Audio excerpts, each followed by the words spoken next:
में हमने कैंडिडेट भी नहीं उठाया है, वो वहाँ कैंडिडेट हैं, हम उनको सपोर्ट कर रहे हैं। जितनी भी हमारी इकाइयाँ वहाँ हैं, हमारे हमदर्द दोस्त और या फॉलोअर्स हैं, हम सबको अपील करते हैं कि वो सरजान बरकती को बीरवा में सपोर्ट करें। सर, यहाँ पे आपसे जानना चाहूँ, प्रोग्रामों या जलसों में, रोड शोज़ में जो शिरकत रही उम्मीद से ज़्यादा रही, और अब हम इस उम्मीद में हैं कि परसों वोट जब डलेंगे तो अच्छा खासा हिस्सा वोटों का नेशनल कॉन्फ्रेंस के उम्मीदवारों को मिलेगा और वो यहाँ से कामयाब होकर जाएंगे। उमर साहब, आपको लगता है ये चुनाव बिल्कुल डिफरेंट है पिछले कहीं चुनावों से?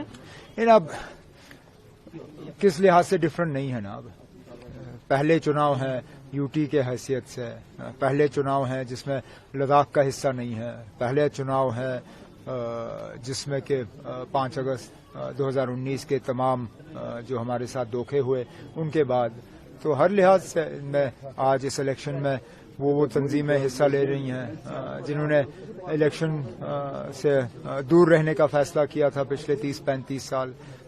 तो इलेक्शन में कुछ ऐसी नई बातें हैं जिनका कितना असर होगा वो आगे पता चलेगा। इंजीनियर रशीद, इलेक्शन लड़ना या ऐलान करना, आप कैसे देखते हैं सारी चीजों को? लास्ट मोमेंट पे ये सब कुछ हो रहा है।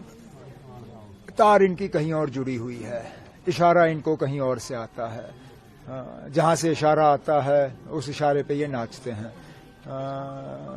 उनका अटैक जो है तमाम नेशनल कॉन्फ्रेंस के खिलाफ, जाहिर सी बात है उनको मैदान में उतारा गया है नेशनल कॉन्फ्रेंस को निशाना बनाने के लिए। कोई बात नहीं ना, अब हम मुकाबला कर लेंगे। प्रधानमंत्री नरेंद्र मोदी 19 तारीख को श्रीनगर आ रहे हैं और बीजेपी का दावा है कि 30,000 से ज्यादा लोग जो है पीएम की रैली में शामिल होंगे। तो आपको लगता है ये बड़ा बदलाव है कि पीएम की रैली में चुनावों के कितना मुश्किल है पैसा खर्च करके 30,000 लोग इकट्ठे करना?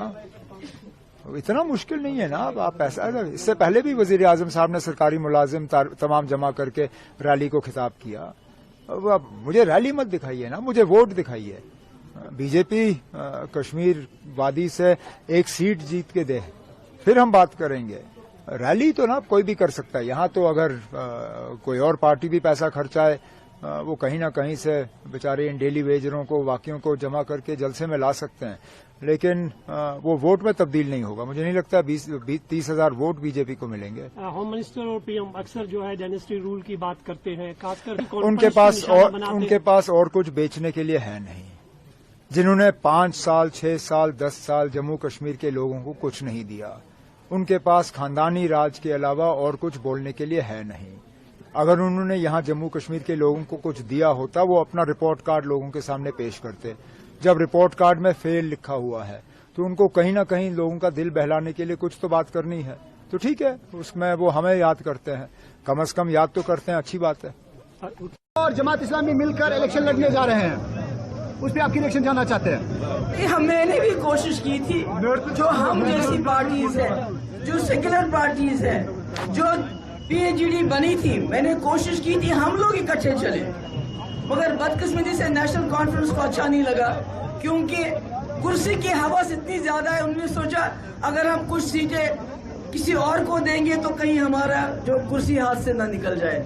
मैं कहती हूँ हम लोगों को भी इकट्ठे चलना चाहिए थे, ताकि जो आजाद उम्मीदवार बहुत बड़ी तादाद में दिल्ली ने मैदान में डाले यहाँ का वोट डिवाइड करने के लिए, वो वोट डिवीजन नहीं होता। शुक्रिया। आपने अपने